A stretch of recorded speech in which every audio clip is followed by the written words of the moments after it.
Mendel ने अपने experiments में 7 कंट्रास्टिंग कैरेक्टर्स को उन्होंने लिया था और जैसे उसमें से एक एग्जांपल है सीड का शेप। ये डोमिनेंट साइड है और ये रिसेसिव साइड है। सीड का शेप एक कैरेक्टर है और उसमें उसके 2 स्वरूप मिलेंगे। एक तो सीड का शेप राउंड होगा और दूसरे जो है रिंकल्ड शेप होगा, जिसमें मतलब जिसको कहते हैं ना झुर्री पड़ी है, और एक बिल्कुल स्मूथ जैसा होगा तो राउंड रिंकल्ड। तो ये हम 2 क्रॉस करवा रहे हैं, राउंड सीड का और रिंकल्ड सीड का। तो ये जो हैं ये पेरेंट्स हैं, तो इसको कहेंगे P1 पेरेंटल जनरेशन। ये डिप्लॉयड सेल है और डिप्लॉयड सेल में क्रोमोसोम्स जो हैं वो होमोलॉगस पेयरिंग में होते हैं और एक ये जीन है कैपिटल R, तो दूसरे क्रोमोसोम पर भी उसी लोकस पर ये दूसरा जीन जो होगा उसी का वो भी कैपिटल R है। रिंकल्ड सीड में उसी के स्मॉल लेटर से डिनोट किया जाएगा। जो रिसेसिव कैरेक्टर होता है उसको स्मॉल लेटर से डिनोट करते हैं। तो ये स्मॉल r और ये स्मॉल r, ये भी डिप्लॉयड है। तो ये क्रोमोसोम हैं, दोनों होमोलॉगस कंडीशन में हैं, तो दोनों क्रोमोसोम पर सेम लोकस पर स्मॉल r और स्मॉल r ये जीन्स हैं। जीन्स हमेशा जो हैं पेयर में होते हैं और उनके अल्टरनेटिव फॉर्म्स को एलिल्स कहते हैं या एलिलोमॉर्फ्स कहते हैं। इसके पहले कि हम आपको आगे इसमें बताएं, हम आपको ये बताना चाहते हैं कि जो मायोसिस होती है या मायोटिक डिवीज़न होता है वो 2 फेजेज़ में कंप्लीट होता है, फर्स्ट मायोटिक डिवीज़न और second meiotic division. First meiotic division में जितने क्रोमोसोम्स होते हैं वो 2 सेल बनते हैं एक सेल से और दोनों में हाफ बढ़ जाते हैं। ये देखिए यहाँ पर 2 क्रोमोसोम्स हैं फर्स्ट मायोटिक डिवीज़न में। ये गैमीट बनने का प्रोसेस है।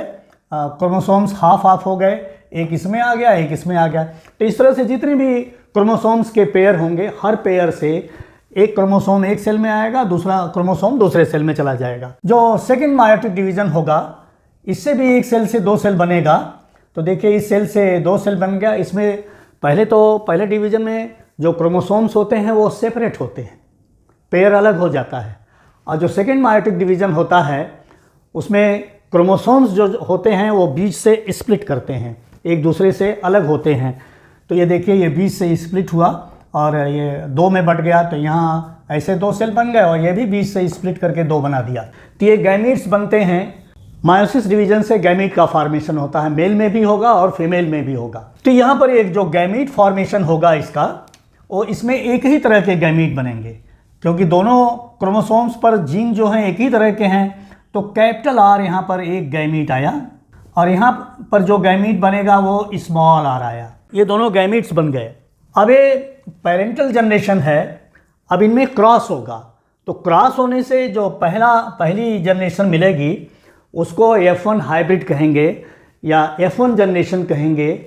और F1 को पूरा नाम जब लेंगे तो फर्स्ट फिलियल जनरेशन कहेंगे। इसमें देखिए ये जो जीन कैपिटल R है और ये स्मॉल r है, तो हमेशा एक्सप्रेशन जो है वो डोमिनेंट जीन का ही होगा। तो सीड का जो शेप राउंड है वो एक डोमिनेंट कैरेक्टर है। सीड के शेप के 2 अल्टरनेटिव फॉर्म्स हैं, एक राउंड है शेप का एक फॉर्म और दूसरा फॉर्म जो है वो रिंकल्ड है। ये देखिए इस पर झुर्रियाँ पड़ी हुई, चिकना नहीं है, स्मूथ नहीं है।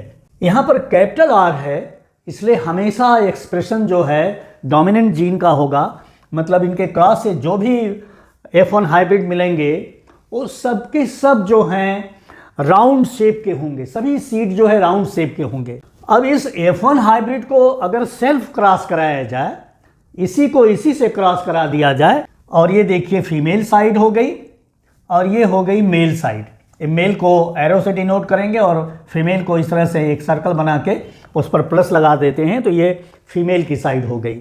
इधर फीमेल के गैमीट्स बनेंगे, इससे 2 गैमीट हो जाएंगे, दोनों अलग हो जाएंगे। इसी स्ट्रक्चर पर आप अलग करोगे तो बहुत अच्छे ढंग से आप अलग करके गैमीट इस तरह से बना लेंगे। एक सेल में R जाएगा, दूसरे सेल में स्मॉल r जाएगा, फिर कैपिटल R से R बनेगा और स्मॉल r से स्मॉल r बनेगा। तो 2 तरह के इसमें गैमीट्स जो हैं पॉसिबल हुए, कैपिटल R और स्मॉल r। वही फीमेल साइड में होगा क्योंकि इनको सेल्फ क्रॉस कराना है, कैपिटल R और स्मॉल r। अब ये फीमेल को मेल से क्रॉस होना है, तो इस कैपिटल R को इस स्मॉल r के साथ क्रॉस कराइए तो आर आर हो गया, कैपिटल आर हो गया। इस कैपिटल आर को इस स्मॉल आर से कराइए तो ये कैपिटल आर और ये स्मॉल आर हो गया। इस स्मॉल आर को इस कैपिटल आर के साथ क्रॉस होगा तो कैपिटल आर और स्मॉल आर हो गया। ये स्मॉल आर गैमीट इस स्मॉल आर मेल के गैमीट से क्रॉस करेगा तो स्मॉल आर आ गया। आपको पता है कि हमेशा एक्सप्रेशन जो है डोमिनेंट जीन का होगा। तो यहाँ पर डोमिनेंट जीन कौन है पेयर में? दोनों कैपिटल आर हैं, तो ये राउंड हो गया क्योंकि ये राउंड सीड है। यहाँ पर एक कैपिटल है और एक स्मॉल आर है, तो यहाँ पर भी एक कैपिटल है, तो हमेशा एक्सप्रेशन अपना डोमिनेंट जीन देगा, तो यहाँ पर ये राउंड हो गया। यहाँ पर देखिए कैपिटल आर और स्मॉल आर है, एक कैपिटल है तो यहाँ पर भी राउंड ये एक्सप्रेशन दे देगा। सभी सीड्स देखने में राउंड रहेंगे। और यहाँ पर देखिए दोनों स्मॉल आर आ गया, तो यहाँ पर कोई कैपिटल आर नहीं है, तो इसलिए यहाँ पर जो है ये सीड्स जो होंगे वो रिंकल्ड होंगे, ये झुर्रीदार सीड्स बनेंगे। अब यहाँ पर हम आपको दो टर्म क्लियर करना चाहते हैं, जीनोटाइप और फिनोटाइप। जीनोटाइप किसी भी ऑर्गेनिज्म का जो जेनेटिक कॉन्स्टिट्यूशन है, उसके सेल के अंदर जीन्स किस रूप में हैं, वो तो उसका जीनोटाइप हो गया। इस देखिए राउंड सीड का जो जीनोटाइप है वो कैपिटल आर और कैपिटल आर है। और यहाँ पर देखिए इसका क्या है, स्मॉल आर और स्मॉल आर, ये इसका जीनोटाइप है। ये दिखने में कैसा दिख रहा है? ये राउंड दिख रहा है। और ये कैपिटल आर और स्मॉल आर दिखने में कैसा है? ये राउंड है। दोनों के जीनोटाइप तो डिफरेंट हैं, लेकिन देखने में दोनों बाहर से राउंड हैं। तो जीनोटिपिकली ये दोनों डिफरेंट हैं। फिनोटाइप क्या हुआ? जो फिजिकल अपीयरेंस है। तो देखने में ये राउंड, लेकिन जीनोटिपिकली ये दोनों को अपने अंदर रख रहा है। तो ये जो रेशियो आया राउंड और रिंकल्ड का, वो रेशियो आया 3:1 का। 3 जो हैं वो राउंड हैं और 1 जो है रिंकल्ड है। जीनोटिपिकली राउंड जो हैं वो 2 तरह के जीनोटाइप रख रहे हैं, और फिनोटिपिकली 2 टाइप का जीनोटाइप रखते हुए भी फिनोटिपिकली सब राउंड हैं। ये जीनोटिपिकली जो है दोनों स्मॉल आर हैं, इसलिए ये फिनोटिपिकली ये रिंकल्ड है। तो 3:1 का रेशियो आया। इसी चीज़ को यहाँ पर क्रॉस करा के आपको शो करा दिया गया। इस ये F2 जनरेशन का रिजल्ट है जो यहाँ पर है। ये बताता है कि जो F1 का रिजल्ट है हाइब्रिड मिला, उसमें रिंकल जो जीन था वो कहीं खो नहीं गया और वो कहीं मिक्स भी नहीं हुआ, उसकी ब्लेंडिंग नहीं हुई, वो पड़ा रहा, वो हिडन रहा। लेकिन F2 जनरेशन में जब गैमीट का फॉर्मेशन हुआ तो ये सभी जो कैरेक्टर्स होते हैं, सभी जो जीन्स होते हैं, वो अलग अलग गैमीट्स में चाहते हैं, तभी ये जो रिजल्ट जो है पॉसिबल हुआ। अगर ये जीन्स अलग अलग गैमीट में नहीं जाते तो ऐसा रिजल्ट नहीं आता। यही है मेंडल का पहला नियम। जो फर्स्ट लॉ है मेंडल का, that is law of segregation, अलग होने का नियम।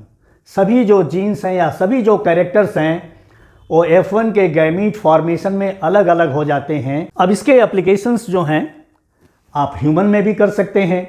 जैसे अभी हम आपको नेक्स्ट एग्जांपल देंगे कुछ, जिसमें टंग को रोल करते हैं, इस फॉर्म में रोल हो जाएगी और कुछ लोगों में रोलिंग नहीं हो पाएगी, अनरोल रह जाएगी। तो जो रोलिंग है वो एक डोमिनेंट कैरेक्टर है और जो नॉन रोलिंग टंग है वो एक रेसेसिव कैरेक्टर है।